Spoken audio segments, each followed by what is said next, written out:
வணக்கம். இன்றைக்கி நம்ம அமுதா சேனலில் என்ன பார்க்க போகிறோம்னா, சென்ற பதிவில் காணாமல் போன பொருள்களை கண்டுபிடித்து தரும் அம்மனாக அரைக்காசு அம்மனை பற்றி நம்ம பார்த்தோம். அந்த அம்மனுக்கு அந்த பெயர் வர காரணம் என்ன அப்படிங்கிறதையும் அதோட இன்னும் பல தகவல்களையும் நம்ம பார்க்கலாம். புதுக்கோட்டை சமஸ்தானத்தை ஆட்சி செய்து வந்தவர் மார்த்தாண்ட பைரவ தொண்டைமான். அவர் தான் கடைசி அரசராகவும் இருந்திருக்காரு. அந்த புதுக்கோட்டை சமஸ்தானத்தில் இருக்கக்கூடிய திருக்கோக்கர்ணம் அப்படிங்கிற ஊரில் பிரகதாம்பாள் அப்படிங்கிற பேரில் ஒரு அம்மன் ஆட்சி செய்து வராங்க. எந்த ஒரு முடிவை எடுத்தாலும் அரசர் பிரகதாம்பாள்கிட்ட கேட்டு தான் முடிவெடுப்பாராம். தினசரி பூஜையில் பிரகதாம்பாளை வணங்கும்போது அவன் அன்னன்னைக்கு ஏற்படக்கூடிய பிரச்சனைகளையும் சரி நல்ல விஷயங்களையும் சரி அம்பாள்கிட்ட பேசுவாராம். கனவுல அந்த அம்மன் அரசருக்கு இதை இப்படி செய் அதை அப்படி செய்ய அப்படின்னு சொல்லி வழிகாட்டுவாங்களாம். என்னதான் அரசர் ஆட்சி செஞ்சிட்டு இருந்தாலும் அந்த பிரகதாம்பாளினுடைய கட்டளைப்படி தான் எல்லாமே நடக்குமா. அந்த சமயத்தில் ஒரு ஆவணம் தொலைஞ்சு போகுது. தொலைஞ்சு போன ஆவணம் கிடைக்கணுங்கிறதுக்காக பிரகதாம்பாள்கிட்ட அந்த அரசர் வேண்டிக்கிறாரு. வேண்டிக்கும்போது மறுநாளே அந்த ஆவணம் கிடச்சிருது. அதனால் ரொம்ப சந்தோஷப்பட்ட அரசர் என்ன செய்கிறாருன்னா, அந்த காலத்தில் புழக்கத்தில் இருந்த காலனா அரையனா ஒரணா அப்படிங்கிற நாணயங்களில் அரையனாவை எடுத்து அதில் ஒரு பக்கத்தில் அந்த அம்மனுடைய உருவத்தையும் மறுபக்கத்தில் விஜயங்கிற எழுத்துக்களையும் பொறிக்கிறாரு. நவராத்திரி சமயத்தில் வரக்கூடிய பக்தர்களுக்கு 6 வயது குழந்தையாக இருக்கட்டும் 80 வயது பெண்ணாகட்டும் எல்லாருக்குமே அரிசி வெல்லம் பூ பழம் வெத்தலைப்பாக்கோட இந்த அரைக்காசையும் பிரசாதமாக கொடுப்பாங்களாம். அன்றையிலிருந்து தான் இந்த அம்மனுக்கு அரைக்காசு அம்மன் அப்படிங்கிற பெயர் வந்தது. அரைக்காசு அம்மன் அப்படின்னும் அம்மன் காசு அப்படின்னும் அந்த காசை சொல்லுவாங்க. இன்றைக்கும் சில வீடுகளில் அந்த காசை வச்சு பூஜை செய்வாங்களாம். அவங்க பூஜை செய்யும்போது அவங்களுக்கு எல்லா காரியமும் வெற்றி அடையும் சொல்கிறாங்க.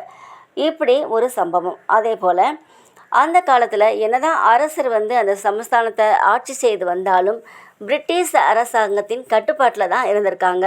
அந்த பிரிட்டிஷ் அரசாங்கத்தின் பிரதிநிதியாக இருப்பவர் தான் கலெக்டர் வெள்ளைக்காரதுரைன்னு சொல்லுவாங்க.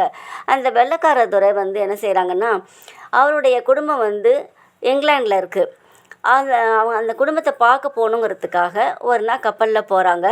அப்போ சூறாவளி காற்று அதிகமாகவும் இருக்குது, மழையும் அதிகமாக இருக்குது, புயல் அதிகமாக இருக்குது. இப்படி இருக்க சூழ்நிலையில் கப்பல் தள்ளாடுது, மூழ்கக்கூடிய சூழ்நிலையும் வந்துடுது. அப்போ அந்த கேப்டன் ரொம்ப கவலைப்படுறாரு. எப்படி இவங்க எல்லாரையும் கொண்டு போய் கரை சேர்க்க போகிறோம் தெரியலையே அப்படின்ட்டு. அந்த சமயத்தில் அந்த வெள்ளைக்கார துரை வேண்டிக்கிறாரு பிரகதாம்பாள் கிட்ட, அம்மா நல்லபடியாக எல்லாரும் போய் சேரணும் அவங்கவுங்க இடத்துக்கு அப்படின்னு வேண்டிக்கிறாங்க. அதன்படி கொஞ்ச நேரத்தில் அந்த சூறாவளி காற்று மழை எல்லாமே நின்று போயிடுது. அப்புறம் அவங்க நாட்டுக்கு போயிடுறாங்க. கொஞ்ச நாள் கழித்து திரும்பி வந்த உடனேயே பிரகதாம்பாளுக்கு நன்றி சொல்கிறாரு. நன்றி சொல்லிவிட்டு அங்கே ஒரு விளக்கும் வாங்கி தராரு. அது இன்னைக்கு வரைக்கும் அணையா விளக்காக அந்த கூண்டுக்குள்ளே எரிஞ்சுக்கிட்டே இருக்கிறதாகவும் சொல்லுவாங்க. சுதந்திரத்துக்கு பிறகு எல்லா சமஸ்தானங்களையும் ஒன்றிணைச்சு அல்லது எல்லா சமஸ்தானங்களையும் தனித்தனியாக பிரித்து மாநிலங்களை உருவாக்கணும் அப்படின்னு சொல்லிட்டு ஒரு சட்டம் இயற்றுறாங்க. அந்த சட்டத்தை இயற்றினவர் சர்தார் வல்லபாய் படேல். அந்த சட்டத்தின் நகலை எடுத்துகிட்டு இந்த சமஸ்தானத்துக்கு வராங்க. அதுக்கு வரத்துக்கு முன்னாடியே அரசருக்கு தெரியுது. உடனே பிரகதாம்பாளை போய் அரசர் வேண்டிக்கிறாரு. இந்த மாதிரி ஒரு சட்டம் போட போகிறாங்களாம், நம்ம இது சமஸ்தானத்தை பற்றி நம்ம என்ன செய்கிறது என்னன்னு தெரியல, நீங்கள் தான் எனக்கு ஒரு வழிகாட்டணும் அப்படின்னு சொல்கிறாங்க. பிரகதாம்பாளும் என்ன செய்கிறாங்கன்னா, நீ எது கேட்டாலும் கொடுத்துரு, அதனால் உனக்கு எந்த கஷ்டமும் வராது அப்படின்னு சொல்கிறாங்க. அதன்படியே மறுநாள் சர்தார் வல்லபாய் படேல் அந்த அரசரை பார்க்க வந்த உடனே, எந்த ஆவணத்தில் கையெழுத்து போட சொல்கிறீங்களோ போடுறேன் அப்படின்னு மனம் சொன்னாராம். அதனால சர்தார் வல்லபாய் படேல் ரொம்ப சந்தோஷப்பட்டு 3 அரண்மனைகளை மட்டும் அவருக்கு கொடுத்துருக்காங்க. இப்படி ஒரு சம்பவம்.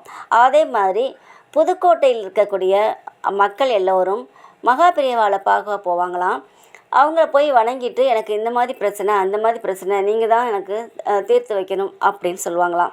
மகாபெரியவா காமாட்சி அம்மன் மேலே எந்த அளவுக்கு பக்தி வச்சுருக்காரோ அந்த அளவுக்கு பிரகதாம்பாள் மேலேயும் பக்தி வச்சுருக்காரு. அதனால் உங்களுக்கு உங்கள் ஊர்லேயே இருக்கக்கூடிய பிரகதாம்பாள் உங்களுக்கு உதவி செய்ய காத்திருக்கா, நீங்கள் ஏன் இங்கே வந்தீங்க அப்படிங்கிற மாதிரி கேட்பாராம். இப்படி அந்த பிரகதாம்பாளுடைய சக்தியானது இந்த நாடு முழுவதுமே பரவியிருக்கு.